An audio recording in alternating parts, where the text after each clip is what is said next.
Hi, welcome to That Crafting Lady. I'm Cindy, and I would really appreciate it if you would subscribe to my channel if you haven't done so already. It helps my channel grow. Click the bell icon so you can be notified when I upload new videos. And don't forget to hit that thumbs up button if you like today's video. Hi, it's Cindy, That Crafting Lady. Welcome to my channel if this is your first time here, and welcome back if you're returning. Thank you so much. I appreciate it. Today's video is a little bit of a different craft. I am going to be making homemade marshmallows.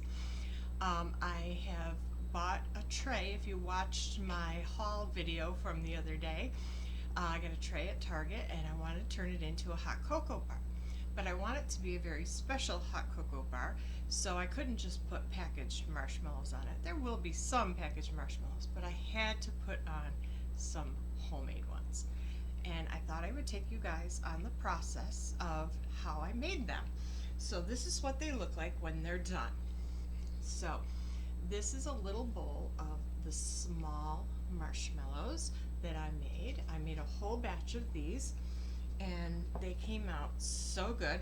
I had to make a second batch, and I made a second batch of these big marshmallows, and I think they came out amazing.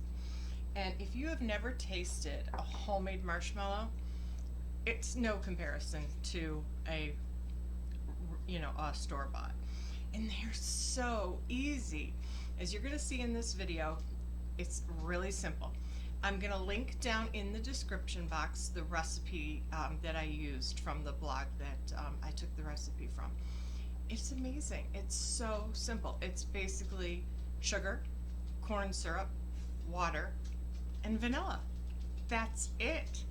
And a little bit of patience. That's all you need. Oh, and confectionery sugar at the very end, just to dust them. So I am going to have a nice cup of hot chocolate with some of my homemade marshmallows. I think that's good. And while I'm drinking my hot cocoa, I'll let you go ahead and watch the rest of this video that shows how I made them. Okay, so let's get started. The one thing I forgot to mention is you need gelatin. Just the unflavored packets of gelatin. The brand I have is Knox, but any brand I'm sure will work. So you need 3 packages of the Knox unflavored gelatin. And I put that in the bowl of my KitchenAid stand mixer. And you're going to put that in with a 1/2 cup of cold water. And we're going to let that sit for about 10 minutes. Basically about the same time it takes to do this step here. So now we need 2 cups of sugar, just plain granulated sugar, a 1/4 cup of cold water, and then 2/3 of a cup of Karo syrup, the light Karo syrup. So 2/3 of a cup, pour that in there. Make sure I get a good measurement. There we go. All right, and now we're going to pour that in with the sugar and the water. And get it all out of the cup. Sometimes I spray the inside of the cup with a little bit of, Pam or one of those sprays, just to make sure all of the Karo syrup, or if I'm using honey or something like that, make sure that it all comes out. But I got it all out. That's good. My stove was acting up a little bit tonight, but that's okay. We got through it.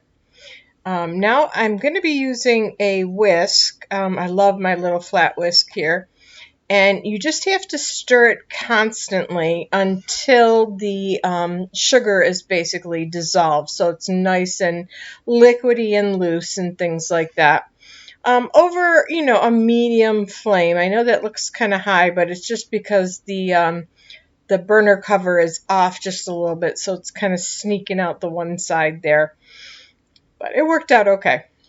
So just go ahead and continually stir it until it's all dissolved. It takes a few minutes, but it doesn't really require much effort other than just a little stirring. Once the sugar is all dissolved, you're going to want to bring it to a nice rolling boil. And once it does come up to a boil, let's see, we should be almost there. I'll show you what that looks like as soon as we get there. Usually you stop stirring a little bit before because it's already all dissolved. And then see how it starts boiling? You can see the bubbles forming around the edges. And it's just starting to come to a boil. There we go. But once it does start getting the big bubbles and starts boiling, we're going to set our timer. So we're going to set the timer for 1 minute. And we're going to just leave it alone. You don't have to stir it. You don't have to do anything for that full minute. So just let it boil away. Now, I did miss a piece of video. I have no idea what happened, but after the end of this, you're going to slowly stream that into your gelatin mixture while your whisk is beating it low. This is after 2 minutes after I poured it in and I turned it up to high. This is about 2 minutes in. It starts expanding and getting nice and fluffy and white. And you're going to continue beating it for about 10 to 12 minutes until the bowl feels just room temperature. And then you're going to go ahead and add your vanilla to it and mix it in. Once it's all mixed in, you're going to put it into an 8x8 pan. And I've lined the pan with some cling film. And then I'm going to take some spray, some Pam or something like that, and go ahead and spray the pan and your hands. Make sure you spray them good. I didn't quite get enough on my hands, and you'll see I had to add some here in a little bit. So now you're just going to get the marshmallow out of the whisk and then set that aside while we get the rest of it out of the bowl. And no, I didn't just put that into the sink. I set it into a dish over there, and I used that in tonight's hot cocoa. So it was really good. It wasn't set up like it will be tomorrow, but it still was good. So get it all out of the bowl. This is a little bit of a messy procedure, but it's fun. Nice and sticky. And it really is easy cleanup because it's just some warm water and soap, and it comes right out of the bowl. There we go. Get it all out. And this is where you're going to need your hands oiled enough. And as you can see, I didn't quite oil it because it was sticking. So I grab the spray and spray my hand again. And you just want to pat it down into the pan. Yep, just like that. Get it all nice and even. And once it's all nice and even, you're going to take another piece of the cling film. So I've got my little device there. And put that right over the top and get it nice and tight around. And then you're just going to let it set until it hardens, a few hours or overnight. So now here we are the next day, and it's set up. So we're going to set it aside for a minute. Now this is where the confectionery sugar comes in.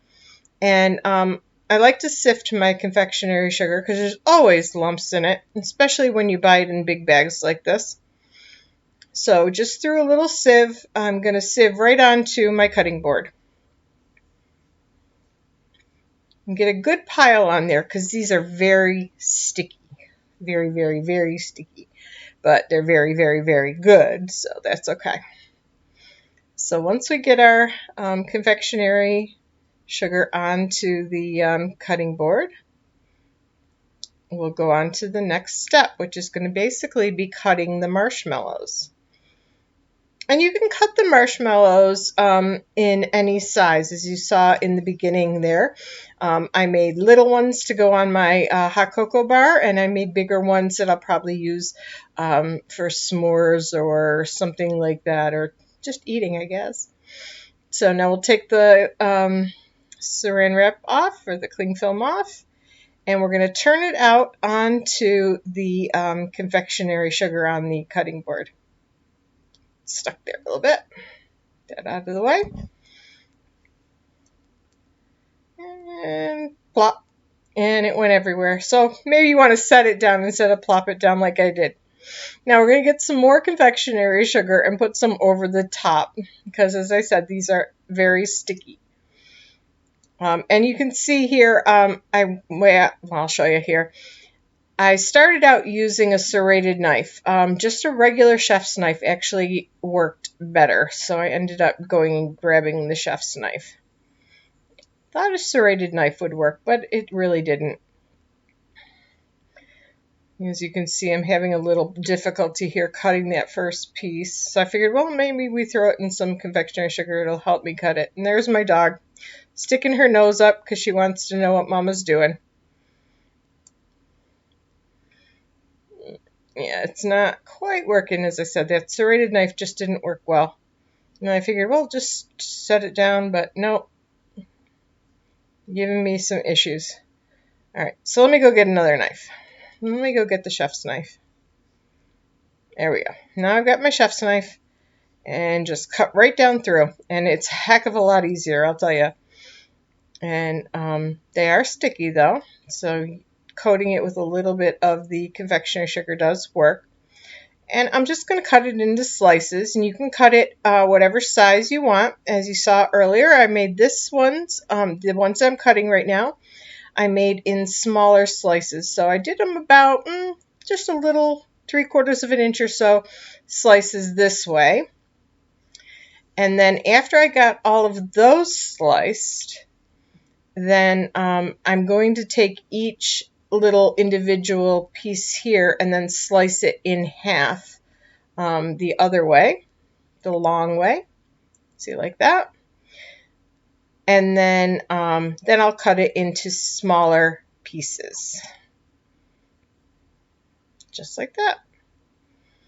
And as I said, you just cut them whatever size that you would like them for your hot cocoa bar or whatever you're going to be using them for. So these are for the hot cocoa bar. So I cut them in about 1-inch cubes. Now I've got a little container. In the small container, I'm going to put some confectionery sugar in, and again, I'm going to sift it into the container because we're going to coat each individual marshmallow in confectionery sugar so that they don't stick to each other. So just get some in there into the container. It's kind of like if you've ever made, the snowball cookies, the little butter cookies that are dusted in confectionery sugar. You're basically doing the same thing. Just sift some confectionery sugar into a container. You want to have enough so that it covers everything. I really ended up with not very much left in that container by the time I was done with all the marshmallows, the big and the littles that I did. So there we go. Now we're going to separate them because, as I said, they're still, even though they're cut all the way through, they kind of stick together a little bit. So separate them apart and drop them in. Not a lot all at once. You don't want to do the whole thing all at once. Just a few. And grab the lid, put the lid on, and give it a good shake so that it coats each individual marshmallow fully. And then just put them into a plastic container that you're going to store them in. And this one batch really filled that container perfectly. So I just did a layer on the bottom of the container. And then as I was going in between each of the layers so that they didn't stick, I put a piece of parchment paper. You could probably use wax paper or anything like that, but I just put a piece of parchment in between the layers. And there we go. just continue doing this. Cut and shake. Cut and shake and then layer. Got everything there, so keep going. Wish I could move this fast. I'd get so much stuff done. Here you go. Cut and shake. Layer. Keep going. Got a lot to do. There we go. Got one layer done. And then as you can see, I got a whole bunch of layers in there with parchment in between each layer. Get the last of them all cut up and into the container.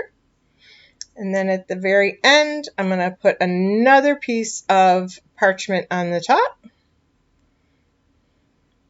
just so nothing sticks. And then put the lid on, and that's how we'll store them. And those are our marshmallows all done. It takes a little bit of time and it's a little bit messy, but boy, I'll tell you, it is worth it and so simple. There you go. Put those in a cool, dark place. See, I told you it was easy to make. Just store them in an airtight container and they'll last you all winter. Well, maybe, because they're really good. If you haven't subscribed to my channel, I would appreciate it if you do. It helps my channel grow. Click the bell icon. You can be notified when I upload more videos. And until next time, live fully, love deeply, and learn something new every day. Thanks for watching, guys. Bye.